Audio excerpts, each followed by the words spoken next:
Pasamos ahora a trabajar la lírica popular de Orígenes, que se desarrolla a partir del siglo XI. Si os dais cuenta, se corresponde con las páginas del libro que empiezan en la página 33. Veis que está organizado con una pequeña introducción, las características comunes, y luego cada uno de los géneros está aquí explicado, ejemplificado y demás.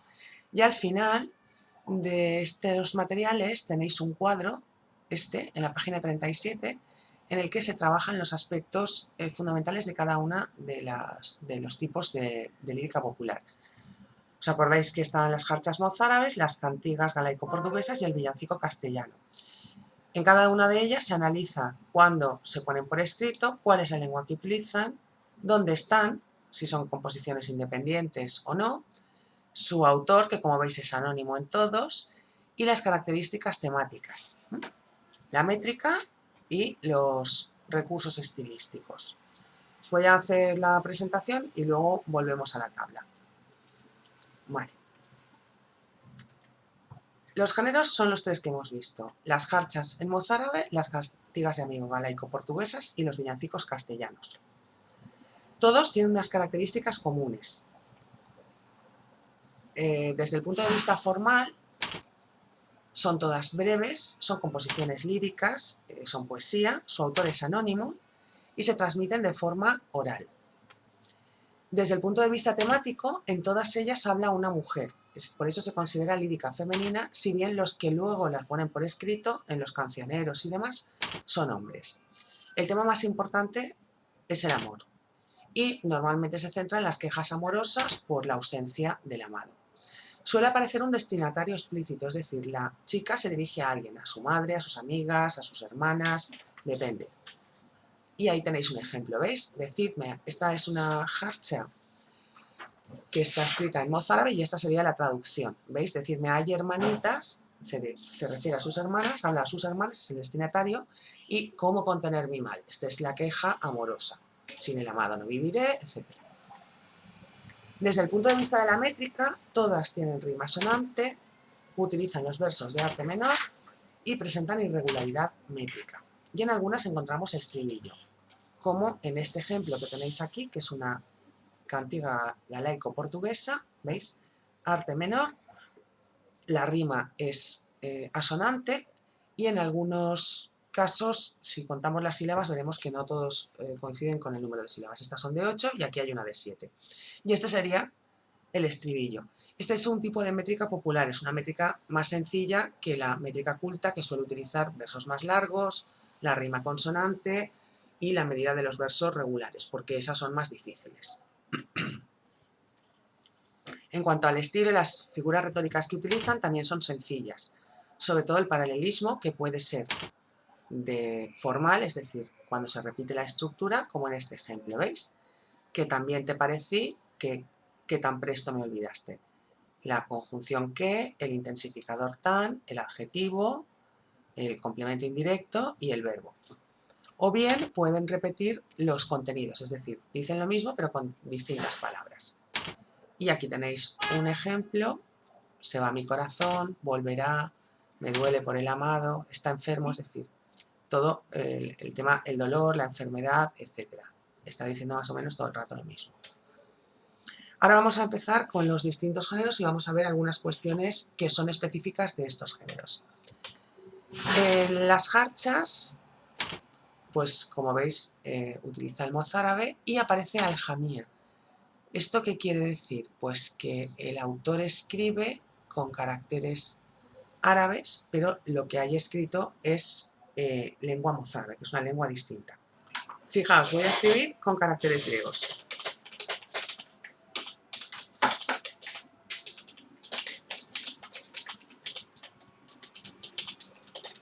Eso decís, griego, pues no, ahora lo pasamos al alfabeto latino y ahí no ponía eso. Si pasamos las letras del griego al alfabeto latino, pues pone eso, que como veis no es griego.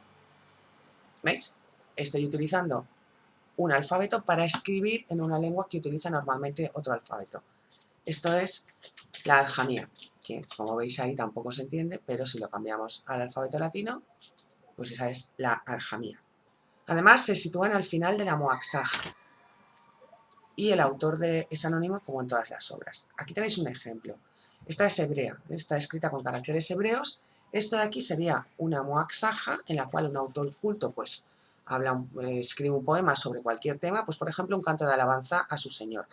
Mi Señor es el más rico, el más misericordioso, el que tiene los mejores caballos, y por eso todo el mundo cuando se va dice, como decía la muchachilla, y entonces mete la jarcha, que es la que hemos visto antes, que está escrita en mozárabe, aunque ellos la escriben así, con caracteres hebreos o árabes. El tema, ya igual que lo que hemos visto en general, la lírica femenina, destinatario explícito y el amor. Estos hablan de la queja porque el amado no está, o a veces también encontramos recuerdos positivos del amado. Y esto es importante, el espacio es un espacio cerrado, no aparece la naturaleza. ¿Por qué? Pues porque en el mundo musulmán las mujeres no salían a la calle, entonces no hay ambiente natural. Y no hay anécdota, eso quiere decir que no cuentan una historia, no nos enteramos de cosas, todo el rato están hablando de sentimientos. La métrica, pues como todos los demás, 4 versos, la rima sonante y los versos de arte menor. Y también irregular. Los recursos estilísticos que más utilizan son los intensificadores, el paralelismo, que en las jarchas casi siempre es semántico, no sintáctico, las interrogaciones y las exclamaciones retóricas, y además son poesías que utilizan el bilingüismo, porque suelen aparecer palabras en árabe. En alguna de las que hemos visto antes aparecía la palabra Habib, que es amado en árabe. ¿Veis? Como este caso. Todo eso es mozárabe, pero Habib es una palabra árabe. En el caso de las cantigas de amigo, son un poco posteriores, se recogen un poco después, están escritas en gallego, y estas no aparecen en otros poemas, son poemas independientes, que se hacen sobre todo para cantar y bailar, están muy asociados a las danzas y al canto.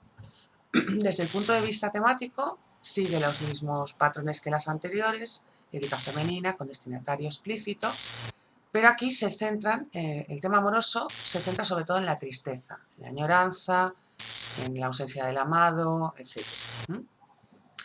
El espacio, a diferencia de las jarchas, es abierto y aparece la naturaleza. Por eso hay una serie de subgéneros, las marineras que están cerca del mar, las alboradas que se canta a la mañana, etc. Y aquí sí que puede aparecer la anécdota. Luego lo veremos con un ejemplo.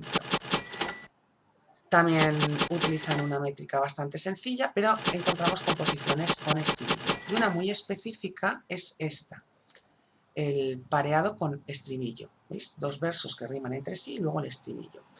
Y eso se utiliza en el Leixapren, que es una técnica que veremos después. Podemos encontrar alguna rima consonante y no son tan irregulares como las jarchas. Los recursos estilísticos en la lírica galaico-portuguesa se centran en el paralelismo, sobre todo el sintáctico. Repiten giros, repiten palabras e incluso repiten toda la estructura, como en el caso del Leixapren, que es el que vamos a ver ahora. Fijaos, un verso, ondas do mar do Vigo, las letras no indican rima, las letras simplemente es para que veáis que los versos son iguales. Se vistes meu amigo. El estribillo. Siguiente estrofa. Copia el primer verso, pero cambia el final. Ondas do mar levado. Por eso lo he puesto en azul, aunque en otro tono, y a'. Se vistes meu amado. Amigo se convierte en amado. Y repite el estribillo. ¿Y ahora qué es lo que hace? Leixa, como en valencià, deixa el primer vers y agafa, pren el segon. Y empieza, ¿veis? Se vistes meu amigo, igual que aquí, y ahora añade un verso nuevo, porque eu suspiro, y hace lo mismo con la siguiente estrofa. ¿Qué es lo que pasa? Que de esta manera se pueden hacer poemas muy largos, aquí tenéis la traducción en castellano, simplemente con muy poca información nueva. Se repite mucho la información y se puede improvisar perfectamente poemas larguísimos. El último subgénero es el villancico castellano, que aparece por escrito en el siglo XV, cuando los poetas castellanos deciden introducirlos en los cancioneros. Pero la composición es anterior. Están escritas en castellano y las hay que son composiciones independientes y otras aparecen glosadas, es decir, a partir de un villancico de 4 versos, un autor culto hace un poema mucho más largo.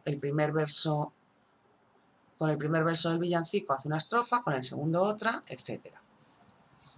Desde el punto de vista temático, este tiene más variedad. Os he puesto en amarillo las diferencias. No siempre es lírica femenina, pueden hablar hombres también. A veces el destinatario aparece, otras veces no, y aunque el tema principal es el amor, la desdicha amorosa y la ausencia del amado, aparecen otros subtemas relacionados con el amor, como el de monja a la fuerza y el de la mal maridada o mal casada, es decir, la mujer que reniega de que su marido es viejo o la maltrata o lo que sea, ¿de acuerdo? Pero además hay otros temas distintos que no aparecían ni en las jarchas ni en las cantigas. Hay villancicos que hablan del trabajo, otros que hablan de las fiestas, otros que hablan de la naturaleza, etc. Y aquí sí que hay una presencia constante de la naturaleza y, por supuesto, la aparición de la anécdota. ¿Veis?